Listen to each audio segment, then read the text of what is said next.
Hello viewers, আজকে তোমাদের সুন্দর একটা সিমুই রেসিপি তৈরি করে দেখাবো। প্রথমে ওভেনটা জ্বালিয়ে কড়া বসিয়ে দিলাম, এদিকে কড়াটা গরম হওয়ার জন্য। এদিকে কিছুটা সিমুই ছিল যেটা রোস্টেড নয়, আর একটা প্যাকেটে রোস্টেড সিমুই ছিল। তো প্রথমে আমি তেলে আগে ওই যে সিমুইটা ভাজা নয় এটা ভেজে নেব, তারপরে আমি রোস্টেড সিমুইটা দিয়ে আমি আজকে সিমুইটা রান্না করব।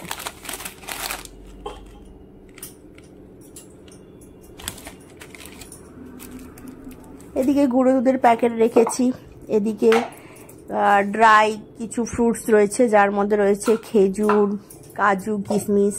এদিকে এলাচ থেতো করে গুঁড়ো করে পাউডারটা রেখেছি, আর তেজপাতা রেখেছি। এদিকে একটা কৌটোয় গুড় রেখে দিয়েছি, এটা গুড় পাউডার। কড়াটা গরম হয়ে গেছে, এবার কড়াতে আমি তেলটা ঢেলে দিচ্ছি। এবারে ওই সিমুইটাকে ভেজে নিচ্ছি, যেটা ভাজা নয়। এটাকে আমি লাল লাল করে ভেজে নেব। সিমুইটা আমি সাদা তেলেই করব, আপনারা ঘি দিয়ে করতে পারেন। দেখছো সিমুইটা লাল লাল হয়ে গেছে, এবার রোস্টেড সিমুইটা দিয়ে দিলাম। দিয়ে হালকা লাল লাল হয়ে গেছে, এই অবস্থায় গরম করে রাখা দুধটা ঢেলে দিলাম, দিয়ে নাড়তে থাকছি।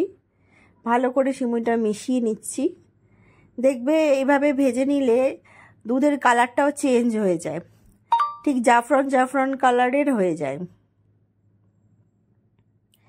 এবার তেজপাতাটা দিয়ে দিচ্ছি, আর ওই এলাচ পাউডারটা দিয়ে দিলাম। এবার এখানে ওই কাজুটাকে আমি কেটে রেখে দিয়েছি, আর খেজুরটাকে। প্রথমে আমি কাজু আর খেজুর এইটাকে আমি দিয়ে দিচ্ছি দুধের মধ্যে। দেখছো সিমুইটা ফুটে আসছে, এই সময় দিয়ে দিচ্ছি।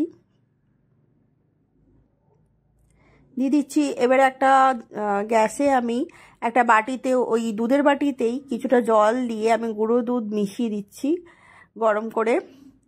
দিয়ে এর মধ্যে আমি 2 চামচ গুড়ের পাউডার দিয়ে দিচ্ছি। দিয়ে ভালো করে দুধটাতে মিশিয়ে নিয়ে আমি ওটা কড়ার মধ্যে ঢেলে দিলাম।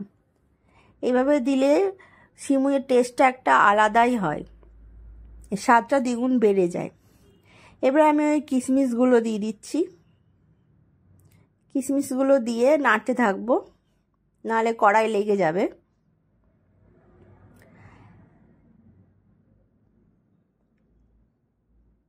দেখছো কালারটা কত সুন্দর চেঞ্জ হয়ে গেছে।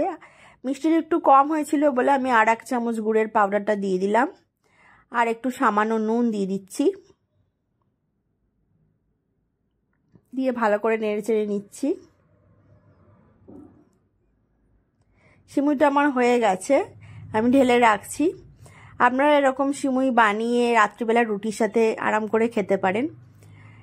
ভিডিওটা ভালো লাগলে আপনারা লাইক করবেন, শেয়ার করবেন, ফলো করবেন।